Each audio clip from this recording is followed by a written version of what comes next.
bonjour à tous, c'est Madame Sailani. Donc je vous fais une petite vidéo pour vous apporter quelques petites précisions sur la suite du chapitre 16 sur les équations concernant les équations produits.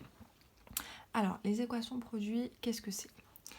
Comme son nom l'indique, le mot produit, c'est le résultat d'une multiplication. Donc tout simplement, c'est une équation dans laquelle je vais avoir une multiplication entre deux expressions littérales. Donc, par exemple, A est une expression littérale multipliée par une deuxième expression littérale B. Et A fois B, on va s'intéresser à A fois B égale 0. Alors en gros, on s'intéresse à l'équation produit suivante. Dans quel cas est-ce que on a cette égalité qui est égale à 0? Donc uniquement, la propriété est que si A fois B égale 0, alors ceci est valable uniquement si A égale 0 ou B égale 0. Je vous explique. Dans l'exemple du lien YouTube que je vous ai donné, on s'intéressait à l'équation produit suivante. 4x plus 6, 3 moins 7x égale 0. Donc là, vous êtes d'accord qu'entre les deux parenthèses, il y a une multiplication qui s'y cache. Donc on a bien une équation produit entre deux membres. Donc ici, ça va représenter A, le A de celui-là. Et là, ça va représenter B, celui-là. Donc en gros, on s'intéresse à cette équation produit. Donc dans quel cas est-ce que A fois B égale 0? Donc dans quel cas est-ce que 4x plus 6, 3 facteur de 3 moins 7x égale 0? Donc on doit chercher le x tel que lorsque je remplace x par ce nombre, ça m'annule le produit. Donc annuler, ça veut dire égal 0. Donner le résultat à 0. Donc j'applique la formule. Dans quel cas c'est égal à 0? Donc j'écris cette phrase. Alors cette phrase-là, j'aimerais que vous la écriviez à chaque fois que vous résolvez une équation produit, qui dit que si A fois B égale 0, alors A égale 0 ou B égale 0. Ça veut dire que pour que, en gros, ceci soit égal à 0, donc pour que AB égale 0, il faut soit A égale 0, soit B égale 0. Car si A égale 0, j'aurai 0 fois quelque chose qui donne 0. Si B égale 0, j'aurai A fois, quelque chose fois 0 égale 0. Dans tous les cas, il suffit qu'un des deux soit égal à 0 pour que ça fasse 0. Voilà. Donc en gros, c'est ce que signifie la propriété. Donc ce que je vais faire, c'est que je vais résolver cette équation produit. Donc, on rappelle que A, c'est 4x plus 6 et B, c'est 3 moins 7x. Donc, c'est-à-dire, on rappelle que A, pour que A soit égal à 0, donc A, c'est 4x plus 6. Donc, 4x plus 6 doit être égal à 0. Ou B égale 0. Donc, B, on a dit que c'était 3 moins 7x. 3 moins 7x égale 0. Donc, jusque-là, j'espère que c'est bien clair. Donc, à ce moment-là, je suis avec deux équations. Je dois résoudre deux équations. 4x plus 6 égale 0 ou 3 moins 7x égale 0. Donc ça, on sait comment résoudre d'après ce qu'on a vu ensemble juste avant. D'accord? Et j'applique tout simplement la méthode de résolution que je réécrite ici. Rappelez-vous, étape 1, on regroupe la famille des x à gauche. Étape 2, on regroupe la famille des nombres à droite. Et une fois qu'on a calculé ensemble les membres de la même famille, c'est-à-dire additionner ou soustraire, on divise à gauche et à droite par le nombre devant le x. Donc ça veut dire que je suis amenée à résoudre deux équations. Donc je vais commencer par celle-ci. Donc on y va, 4x plus 6 égale 0. On regroupe la famille des x à gauche. Est-ce que la famille des x est à gauche? Oui. J'ai personne à droite qui n'est pas à sa place. Donc étape 1, elle est faite.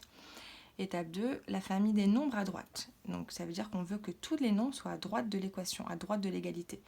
Ici, effectivement, il y a 6 qui n'est pas à sa place. Donc ce que je vais faire, rappelez-vous, c'est que là j'ai plus 6, j'écris directement son opposé. Donc on soustrait avec moins 6 à gauche et à droite, d'accord? Toujours prendre l'opposé du nombre. Si j'avais eu par exemple moins 6 ici, j'aurais mis plus 6 parce qu'on veut que ça fasse 0. Donc du coup là, j'arrive à 4x plus 6 moins 6, ça fait 0. Et 0 moins 6, ça fait moins 6. D'accord? Donc je continue, j'arrive à 4x égale moins 6. Et dernière étape, une fois qu'on a regroupé, donc c'est tout regroupé, c'est bon, j'ai pas de calcul supplémentaire à faire. On divise à gauche et à droite par le nombre devant le x. Donc je divise à gauche et à droite par le nombre qui est devant le x, c'est-à-dire 4. 4 et 4. Du coup, ça me fait x égale moins 6 divisé par 4. Voilà, donc ici, j'ai moins 6 divisé par 4. Donc ça, c'est la première solution. Ensuite, j'attaque la deuxième équation. 3 moins 7x égale 0. Sachant qu'à chaque fois, il faut toujours ajouter le mot ou. Ou. Donc j'y vais, la famille des x est à gauche. C'est bon, j'ai moins 7x à gauche. La famille des nombres, il y a 3 qui n'est pas à sa place. Donc 3, il n'y a rien devant le 3, ça veut dire qu'il est positif. Donc c'est 3. Donc plus 3. L'opposé de 3, donc c'est moins 3. Je fais donc moins 3 à gauche pour qu'il disparaisse. Moins 3 à droite pour qu'il disparaisse. Du coup, j'arrive à... donc 3 moins 3, ça fait 0. Moins 7x, il reste moins 7x. N'oubliez pas que vous prenez toujours le signe qui est à la gauche du nombre. 7 est négatif, n'oubliez pas. Donc 7x, pardon, est négatif, donc c'est moins 7x. Et 0 moins 3, ça fait moins 3. Voilà. Donc je continue mon équation. Ou... N'oubliez pas toujours d'écrire ou. Donc 0 moins 7x, ça fait moins 7x, égale moins 3. Et enfin, étape dernière, je divise à gauche et à droite par le nombre devant le x. Là, ce que j'ai devant le x, c'est pas 7, mais c'est moins 7. N'oubliez surtout pas le signe. Moins 7 à gauche, moins 7 à droite. Du coup, j'arrive à ou. Donc, x égale. Donc, moins divisé par moins, rappelez-vous, ça fait plus. Donc, je peux retirer le 2 moins. Si j'avais eu qu'un seul moins, j'aurais gardé le moins. Attention à ça. Moins divisé par moins, ça fait plus. Donc, ça fait 3 sur 7. Donc, en gros, les solutions sont donc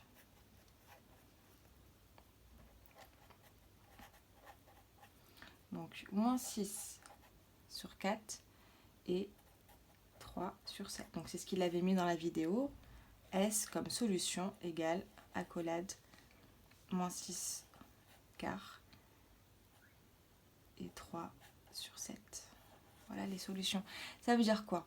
Ça veut dire que si je remplace x par moins 6 quart, vous pouvez essayer avec la calculatrice. Donc ici, je reprends mon équation, c'était ça. Ça veut dire que ça va faire 4 fois moins 6 quart plus 6, le tout multiplié par 3 moins 7 fois moins 6 quart, et vous verrez que ça va vous donner 0. Pourquoi? Parce que ça va annuler directement ceci. Si je remplace ça par moins 6 quart, donc ça fait 4, donc là je le fais rapidement, 4 fois moins 6 quart plus 6. Donc je réécris la deuxième expression, 3 moins 7 fois, je remplace toujours par moins 6 quart, parce que x, ça doit être le même nombre. Donc là, je vais calculer 4 fois moins 6 quart. Donc là, les deux 4 peuvent partir. Je peux simplifier. Donc ça veut dire qu'il me restera en bas moins 6 plus 6. Là, j'ai même pas besoin de calculer la deuxième expression. Pas besoin de m'embêter. Parce que moins 6 plus 6, ça fait 0. Donc ça fera 0 multiplié par tout ça, qui fera sûrement 0. Voilà. Et de la même manière, je peux aussi remplacer x par 3 septièmes, donc ma deuxième solution, ici. Et vous verrez que quand je remplace 7 fois 3 septièmes, ça va faire 3 moins 3, 0. Et ça fait 0. Donc en gros, c'est ça une équation produit. Il n'y a que ça à retenir. Retenir le fait que je dois toujours écrire cette phrase, résoudre deux équations avec cette méthode et en gros trouver mes deux solutions. Voilà. Donc vous avez un autre cas particulier, c'est si par exemple vous devez résoudre ceci. Donc par exemple, si je dois résoudre 2x plus 3 au carré égale 0. Donc rappelez-vous que 2x plus 3 au carré, que le carré là, vous êtes d'accord que 2x plus 3 au carré, c'est comme si j'écrivais 2x plus 3 fois 2x plus 3. J'espère que vous n'avez pas oublié ceci. Donc du coup, ça revient à résoudre 2x plus 3. 2x plus 3 égale 0. Et là, j'applique la même phrase qui dit que si a fois b égale 0, alors a égale 0 ou b égale 0. Donc, c'est-à-dire que a, ça va être lui, et b, ça va être la deuxième parenthèse.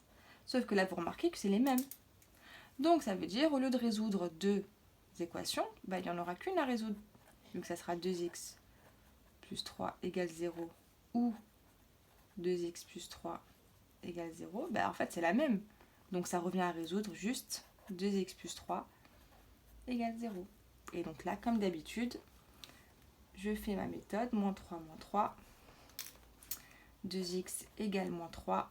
Je divise à gauche à droite par 2. Pardon pour les cheveux. Et donc ça fait x égale moins 3 sur 2. Donc vous voyez qu'en fait, j'ai qu'une seule solution, vu que c'est la même équation que je dois résoudre. Voilà, donc c'est les deux seuls cas particuliers. Donc maintenant que vous avez compris, faites l'exercice 1 et 2 de la feuille que je vous ai mise en lien. Voilà, bon courage à vous et prenez soin de vous surtout.